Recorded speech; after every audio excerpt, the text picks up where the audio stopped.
ورا شاہ کریما دستگیرا بندو آپ چاہو تو خود بھی آزما سکتے ہیں، مگر اس وقت امام الائمہ کاشف الغمہ اور سراج الملہ امام اعظم ابو حنیفہ نعمان بن ثابت کوفی رحمۃ اللہ علیہ نے ایک جملہ ارشاد فرمایا تھا، جسے ہم اپنے دل کی تختی پر نقش کر لیں تو ہماری زندگی کامیاب ہو جائے گی، ہمارا سماج کامیاب ہو جائے گا، ہمارا معاشرہ سدھر جائے گا۔ حضرات امام اعظم نے فرمایا تھا، کیا فرمایا تھا؟ نعمان تو نے خزانے کی تلاش میں نماز پڑھی، تجھے تیرا خزانہ مل گیا، کاش یہ نماز تو نے اپنے خدا کی تلاش میں پڑھتا تو تجھے تیرا خدا مل جاتا۔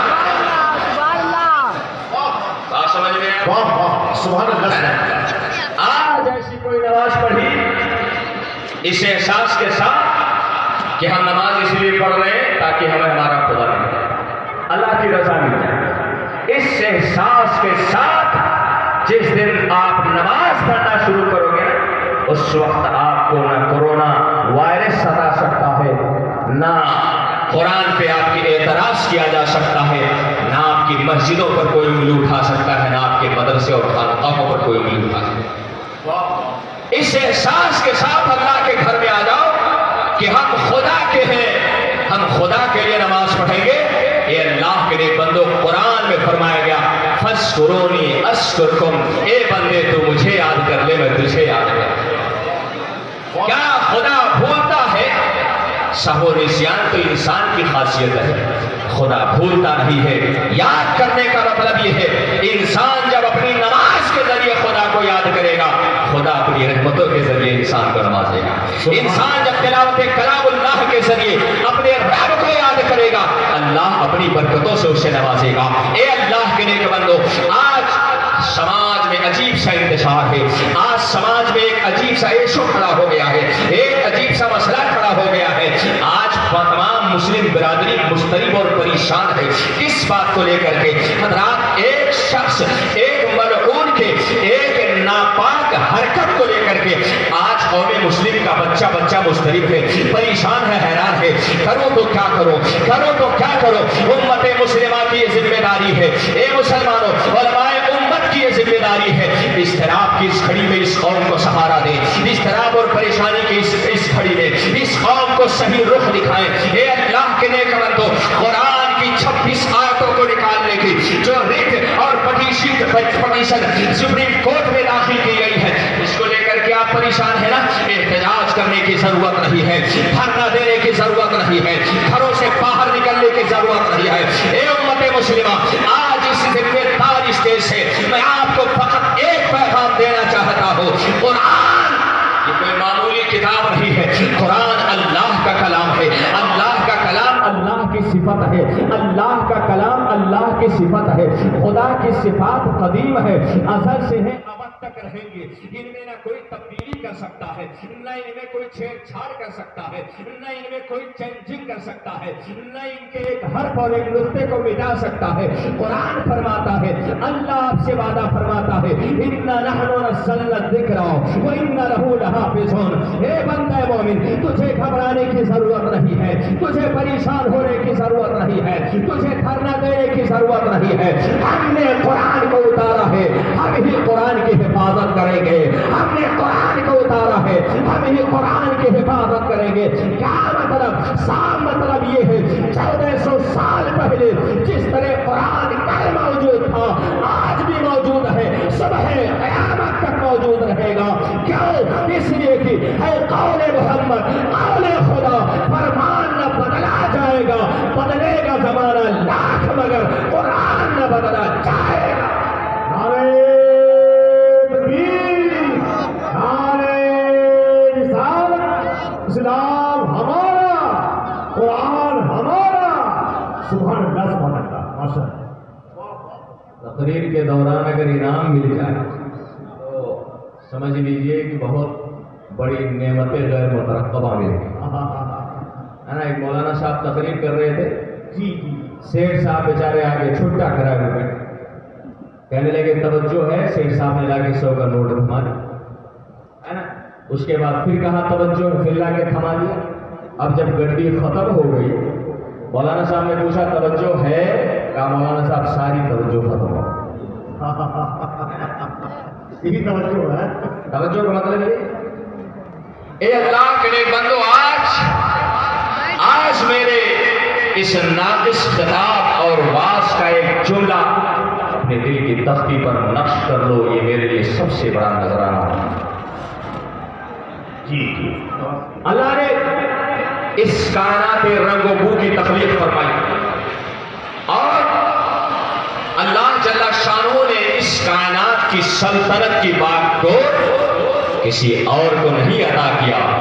اپنے محبوب دانائے غیوب مصطفیٰ جان رحمت سرور ایشور رسالت و نبوت فخر زمین و زمان سیاح لامقام جناب محمد رسول اللہ کو عطا فرمایا. رسول کی پیدائش کے وقت آسمان سے 3 جھنڈے اترے تھے. علماء اچھی طرح سے جانتے ہیں, سبحانی صاحب کی تقریر میں خوب سنا ہوگا. ایک جھنڈا مشرق میں, ایک جھنڈا مغرب میں اور ایک جھنڈا خانہ کعبہ کی چھت پہ نصب کیا گیا. متعدد مستند سیرت کی کتابوں میں لکھا ہوا ہے. علماء نے اس کی توجیہ یہ فرمائی کہ مشرق سے سورج نکلتا ہے, مغرب میں سورج ڈوبتا ہے. خانہ کعبہ پوری دنیا کا سینٹر ہے. یہ 3 جھنڈے جو اتارے گئے تھے یہ حقیقت میں مصطفیٰ جان رحمت کی سلطنت کی حدوں کا اعلان ہو رہا ہے نا. گویا جہاں جہاں میرے رب کی ربوبیت ہے وہاں وہاں میرے مصطفیٰ کی رسالت و نبوت ہے. جہاں جہاں خدائی جلوہ گر ہے وہاں وہاں مصطفیٰ کی مصطفیٰ جلوہ گر. میرے نبی کو اللہ نے ساری کائنات کی سلطنت عطا کی. اسی لیے تو حضور تاج الشریعہ فرماتے ہیں جہاں بانی عطا کر دے بھری جنت ہبا کر دے نبی مختار کل ہیں جس کو جو چاہے عطا. اور اسی لیے تو کسی شاعر خوش فکر نے کہا کہ مالک کونین ہے وہ پاس کچھ رکھتے نہیں تو جہاں کی نعمتیں ہیں ان کے خالی ہاتھ ہیں. اور اسی لیے تو اعلیٰ حضرت بریلی کے تاجدار مچل گئے اور کیا فرمایا لا ورب العرش جس کو جو ملا ان سے ملا بڑھتی ہے کونین میں نعمت رسول اللہ. اے اللہ کے نیک بندو, اللہ نے اس سلطنت کو مصطفیٰ جان رحمت کے حوالے اپنی خلافت دی. اب جب کسی سلطنت کی تاسیس ہوتی ہے, کسی سلطنت کی تعمیر ہوتی ہے, اس کے لیے آئین کی ضرورت پڑتی ہے, اس کے لیے ایک دستور کی ضرورت پڑتی ہے اور سلطنت انسان بناتے ہیں. اس لیے ان سلطنتوں کا دستور بھی انسان بناتا ہے. مگر اللہ کے نیک بندو مصطفیٰ کی سلطنت یہ کسی انسان نے نہیں بنائی تھی. مصطفیٰ کی سلطنت حقیقت میں میرے پروردگار نے بنائی تھی. اللہ نے سلطنت بنائی تو سلطنت کا قانون بھی خود طے کیا, سلطنت کا دستور بھی خود طے کیا اور اسی قانون آئین اور دستور کو ہم اپنی زبان میں قرآن کہتے ہیں. کیا کہتے ہیں؟ قرآن کہتے ہیں. اچھا ذرا سوچیں, قرآن اللہ کا کلام ہے, اللہ کا نازل کرتا کلام ہے نا. انسان جب کسی چیز کو بناتا ہے تو اس میں 2 خاصیتیں ہیں. ایک تو یہ کہ انسان کی بنائی ہوئی شے, مصنوع بنائی ہوئی چیز میں انسان جب چاہے چینجنگ کر سکتا ہے, تبدیلی کر سکتا ہے. وقت بہت زیادہ نہیں, ورنہ میں ذرا تفصیل سے بات کرتا, بس 10-5 منٹ میں اپنی گفتگو سمیٹ رہا ہوں. اے اللہ کے نیک بندو, انسان جب کسی چیز کو بناتا ہے اس میں چینجنگ ہوتی ہے, اس لیے کہ العالم متغیر و کل متغیر حادث. علماء نے بہت اچھی طرح سے پڑھا اور پڑھایا ہوگا. اس کا مطلب یہ ہے کہ دنیا انقلاب پذیر ہے, دنیا میں چینجنگ ہوتی ہے. مثلا جب سب سے پہلا کمپیوٹر بنا تھا تو اس کا حجم اور اس کی سائز اتنی بڑی تھی کہ پورے کمرے میں آتا تھا, ایک کمرہ پورا لے لیتا تھا, اتنا بڑا کمپیوٹر. مگر آج انسان نے اس میں چینجنگ کی اتنی تبدیلی کی کہ بڑا ایک کمرے میں آنے والا کمپیوٹر ہمارے جیب میں ہے, ہم جیب میں لے کر کے پورا کمپیوٹر گھوم رہے ہیں. بے شک صحیح. تو پتہ یہ چلا کہ جو چیز انسان بناتا ہے اس میں چینجنگ ہو سکتی ہے, اس میں تبدیلی ہو سکتی ہے, اس میں انقلاب ہو سکتا ہے, اس میں بدلاؤ ہو سکتا ہے. مگر جو چیز خدا بناتا ہے جو چیز اللہ نازل کرتا ہے، جو چیز من جانب اللہ ہوا کرتی ہے، اس چیز میں کوئی تبدیلی نہیں ہوتی ہے، اس چیز میں کوئی بدلاؤ نہیں ہوتا ہے، اس چیز میں کوئی انقلاب نہیں ہوتا ہے۔ بتاؤ مسلمانوں، اللہ نے مصطفیٰ جان رحمت پر قرآن کو نازل کیا، کیا قرآن میں کوئی بدلاؤ ہو سکتا ہے؟ قرآن میں کوئی تبدیلی ہو سکتی ہے؟ ارے یہ ناپاک زندگی بھر کوششیں کرتے رہے، مگر قرآن کا ایک پارہ تو کچا، قرآن کی ایک سورت تو کچا، قرآن کی ایک آیت تو کچا، قرآن کا ایک لفظ تو کچا، قرآن کا ایک حرف تو کچا، قرآن کا ایک نقطہ تو کچا، قرآن کی ایک حرکت نہیں بدل سکتی ہے، قرآن کا زیر و زبر نہیں بدل سکتا ہے۔ کیوں؟ اس لیے کہ قرآن اللہ کا کلام ہے، اور اللہ ارشاد فرماتا ہے لا تبدیل لکلمات اللہ، اللہ کے کلمات کو کوئی تبدیلی نہیں ہوا کرتی۔ واہ واہ واہ، آپ کو گھبرانے کی ضرورت نہیں، آپ کو پریشان ہونے کی ضرورت نہیں ہے۔ ایک چیز اور بتا دو مسلمانوں، انسان جب کسی چیز کو بناتا ہے اس کی ایک ویلیڈیٹی ہوا کرتی ہے، اس کی ایک میعاد ہوا کرتی ہے، اس کی ایک حد ہوا کرتی ہے، مگر جو چیز اللہ بناتا ہے اس کی کوئی ویلیڈیٹی نہیں ہوتی ہے، اس کی کوئی حد نہیں ہوتی ہے۔ اللہ نے جنت بنائی، وہ ابد تک رہے گی۔ اللہ نے انسانوں کی ارواح کو بنایا، وہ ارواح ابد تک رہیں گی۔ اللہ نے جہنم کو بنایا، جہنم ابد تک رہے گا۔ اے اللہ کے نیک بندو، پتہ یہ چلا جو چیز انسان بناتا ہے وہ چیز فانی ہوا کرتی ہے، مگر جو چیز اللہ بناتا ہے وہ ابدی ہوا کرتی ہے۔ قرآن کو کس نے بنایا ہے؟ قرآن کو کس نے بنایا ہے؟ قرآن کو کس نے اتارا ہے؟ اے اللہ کے نیک بندو، قرآن کو اللہ نے اتارا ہے، قرآن اللہ کی صفت ہے۔ بتاؤ مسلمانوں، کیا قرآن میں کوئی بدلاؤ ہو سکتا ہے؟ نہیں ہو سکتا، اس لیے کہ قرآن یہ اللہ کا کلام ہے، اللہ کا کلام کبھی نہیں بدلتا ہے۔ اور یاد رکھو مسلمانوں، آج ضرورت کس بات کی ہے؟ آج ہمیں کرنا کیا چاہیے؟ رات ہم احتجاج نہ کریں، ہم مظاہرہ نہ کریں، اس لیے کہ ہمیں معلوم ہے اگر ہم احتجاج کریں گے جیل میں ہم ڈالے جائیں گے، رات احتجاج کریں گے لاٹھیاں ہم کھائیں گے، احتجاج کریں گے ظلم و جبر کے پہاڑ ہمارے اوپر توڑے جائیں گے۔ مگر اے مسلمانوں، آپ کو کچھ کرنے کی ضرورت نہیں ہے، صرف اور صرف اپنے گھر میں جو اللہ کا کلام رکھا ہے نا، ٹیلی ویژن، بڑے بڑے اسکرین والے ٹیلی ویژن کو ہٹاؤ۔ اے اللہ کے نیک بندو، اپنے گھر میں قرآن کو لاؤ، اپنے گھر میں قرآن کو لاؤ۔ آج ہمارا معاشرہ کس قدر بگڑ چکا ہے، ٹیلی ویژن وہ بڑے ڈسپلے والا لگایا ہے، اس کے اسکرین کو روزانہ صاف کرتا ہے، مگر اللہ کا کلام جو اس کے گھر میں رکھا ہوا ہے، ہزاروں مکھیاں اس پر بیٹھتی ہے، اس پر دھول کی گرد اور تہ جمی رہتی ہے، مگر یہ کبھی اٹھا کر کے قرآن کے جزدان کو صاف نہیں کرتا۔ ضرورت اس بات کی ہے مسلمانوں، ایک بار پھر سے ہم اللہ کے کلام کو اپنے سینے سے لگا دیں اور یہ اعلان کر دیں، جب تک زندگی، جب تک اس جسم میں جان رہے گی، تب تک دنیا میں ہمارا قرآن رہے گا، تب تک دنیا میں اللہ کا کلام رہے گا۔ ہم اپنے عمل کے ذریعے اللہ کے کلام کی حفاظت کریں، اپنے کردار کے ذریعے اللہ کے کلام کی حفاظت کریں، اپنے گفتار کے ذریعے اللہ کے کلام کی حفاظت کریں۔ اے اللہ کے نیک بندو، قرآن میں اس طرح سے ڈھل جاؤ کہ ہمارا وجود قرآن بولے، ہمارا چلنا قرآن بولے، ہمارا اٹھنا قرآن بولے، ہم قرآن کی ایسی تفسیر بن جائے کہ دنیا جب ہمیں دیکھے تو کہے یہ کوئی عام قوم نہیں ہے، یہ وہ قوم ہے جس کے رشد و ہدایت کے لیے اللہ نے قرآن جیسی عظیم کتاب کو نازل فرمایا۔ واہ واہ واہ، آج یہ کرنے کی ضرورت، مگر ہماری قوم کا نوجوان اللہ رحم فرمائے، ہے نا؟ پہلے سوتا تھا تو درود اور قرآن پڑھ کے سوتا تھا، آواز سو رہا ہے تو موبائل پر فلمیں دیکھ کے سو رہا ہے نا؟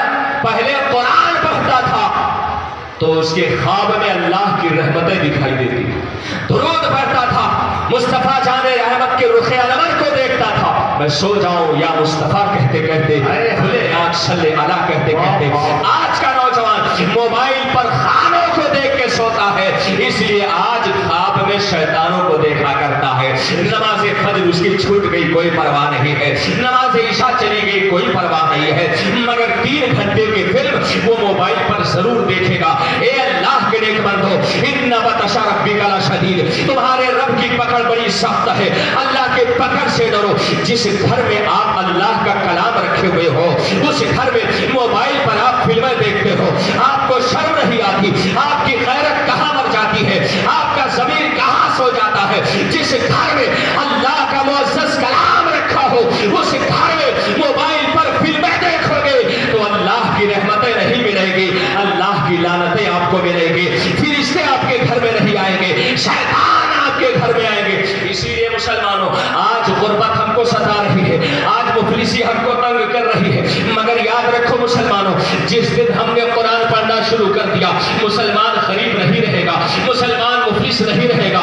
آؤ میں آپ کو بتاتا ہوں، حضرت عثمان غنی رضی اللہ تعالیٰ عنہ کا دور ہے، ایک صحابی رسول مرض الموت میں گرفتار ہوتے ہیں۔ اے اللہ کے نیک بندو، حضرت عثمان غنی اشرفیوں کی ایک تھیلی لے کر کے ان کی عیادت کے لیے جاتے ہیں۔ حضرات گئے اور جانے کے بعد جب واپس ہوئے، اشرفیوں کی تھیلی وہیں چھوڑ دی۔ اس صحابی رسول نے عرض کیا، حضور یہ اشرفیوں کی تھیلیاں کیوں چھوڑ رہے ہیں؟ کہا اگر آپ زندہ رہے تو ٹھیک ہے، اور اگر آپ اس دنیا سے انتقال کر گئے تو یہ اشرفیوں کی تھیلیاں آپ کے دونوں بیٹیوں کے لیے ہے، اس لیے کہ مجھے معلوم نہیں ہے کہ مجھے معلوم ہے آپ کا کوئی بیٹا نہیں ہے، آپ کے پاس صرف 2 بیٹیاں ہیں، میں ان کی کفالت کے لیے، ان کے روزی روٹی کے لیے اشرفیوں کی تھیلیاں چھوڑ کے جاتا ہوں۔ اے اللہ کے نیک بندو ذرا توجہ دو اور عثمان غنی کا یہ واقعہ اپنے دل میں بٹھانے کی کوشش کرو۔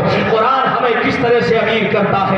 اس صحابی رسول نے دامن عثمان کو پکڑا، عرض کیا حضور اگر میں زندہ رہا میں اپنے ہاتھ کی کمائی سے اپنے بیٹیوں کے پیٹ کو بھر لوں گا، اور اگر اس دنیا سے انتقال کر گیا تو میری بیٹیاں بے سہارا نہیں رہیں گی، غریب نہیں رہیں گی، مفلس نہیں رہیں گی، اس لیے کہ میری بیٹیوں کی شان یہ ہے کہ رات میں جب وہ بستر پہ سونے جاتی ہے تو رات کے وقت وہ سونے سے پہلے قرآن کے سورہ واقعہ کی تلاوت کرتی ہے، اس کے بعد نیند کی آغوش میں جاتی ہے۔ مجھے یقین ہے کہ جو انسان قرآن پڑھ کے سوئے گا وہ انسان غربت کا کبھی چہرہ نہیں دیکھے گا، وہ انسان کبھی مفلس نہیں ہو سکتا ہے، وہ انسان کبھی غریبی نہیں دیکھ سکتا ہے۔ اے اللہ کے نیک بندو، آج ضرورت اس بات کی ہے ہم قرآن کی طرف پھر سے آ جائیں، اپنے عمل کے ذریعے